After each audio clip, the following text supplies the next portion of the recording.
So we're going to help each other adjust Tadasana, lying on the floor, and we'll review some of the basic principles that we've been working on. Okay, now I cannot stress enough that one of the most difficult things in teaching alignment. Okay, I've been teaching alignment in the Ashtanga world for 25 years now. And you come up against resistance. And that resistance is a really interesting thing to work on as a teacher. Because it's some people just want to run away from it. Okay, I'll let the people do whatever they want. Because you feel that resistance, I mean, it's really hard. You're trying to be good, you're trying to do something good, and all you feel is a wall. Well, the first thing that you want to become aware of is that it's not you. It's not personal to you. People come to yoga with stuff. We all do. Each and every one of us has plenty of stuff. We bring it into the yoga room. And so first, the thing to be aware of is it's not you. But second of all, it's also the approach that you have. I think that one of the most important things that shifted for me in teaching alignment, and I really believe in it, I think it's fun, you have to teach alignment when you teach yoga. It's actually dangerous and irresponsible not to teach it. Is that it's not that I'm trying to make you perfect. You know, I'm not trying to make you this perfect thing.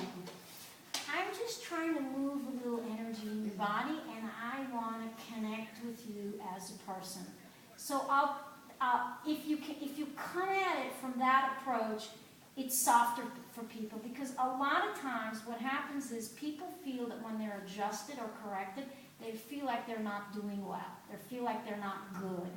And it's that you kind of have to change. As teachers, your responsibility is to change that so that it becomes a learning experience. It becomes, oh, I want to learn about my inner leg. I want to learn about my inner thigh. Not because there's something wrong with me and, you know, I'm bad and I don't do well. Those are negativities that are not necessary. And if you come into it with a more positive, helping vibe, I think you get a little bit more miles. And it's not personal. So when somebody just can't take it, you know, don't be offended. You know, bless them with good energy. You know, send them some good vibes. It's not about you. It doesn't mean that you cannot go and help another person. Another person might be very, very happy with your help. Okay?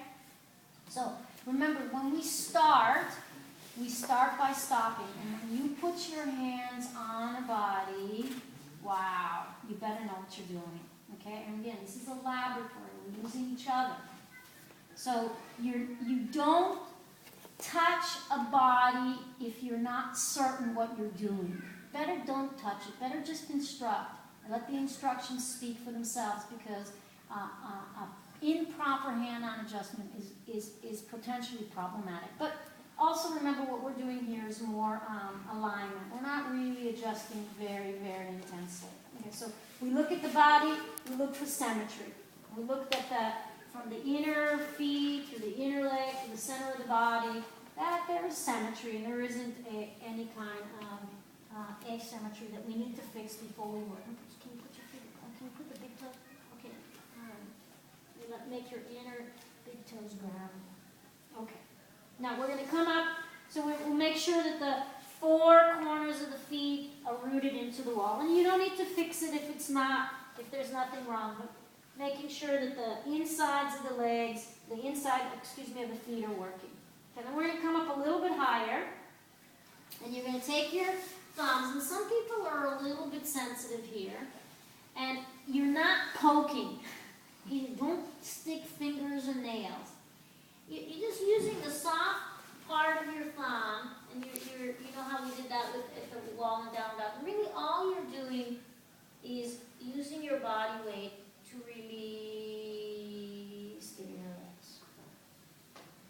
To release the inner legs. And hold it there for a little while. And at the same time that you're releasing their inner legs down, give a little pressure to the top of the thigh. So the very top part of the thigh is also releasing to the floor. It's difficult to release and at the same time press the inside of the feet.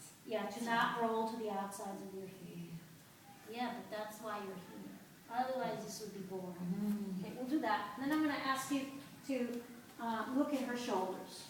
And I'll talk you through this. So remember, we'll keep it quiet. I'll talk you through this. So I want more length in her arms. Her shoulders are a little bit up by her ears. So I'm going to take the hands and just scoot them down a little bit, getting a little bit of length into her arms. And I'll come from the back, and you'll notice how her shoulder heads are lifted up off the floor. So I'm going to cup the hands right on her shoulder heads and ground, ground. Come on, go with me. And lift your sternum as I do that. Relax your chin, your neck. Okay? So the shoulder heads release down towards the floor, and I want her to work on that. It's not there as much as I would like to see. Okay, and when we do that, when we get those shoulder heads down, don't stick your front ribs out, so keep them nice and soft. And you can also adjust it from here, this way. It's not as powerful, but it works. Okay, we'll move to another adjustment momentarily, but let's start with that. So, we're looking first, inner legs, tops of the thighs. We're looking for a neutral pelvis, so the pubic bone, the frontal pelvic bones are in line. Maybe stretch the hands out a little bit. Don't lift the arms. It's just a lengthening. And then we'll come from the back and root.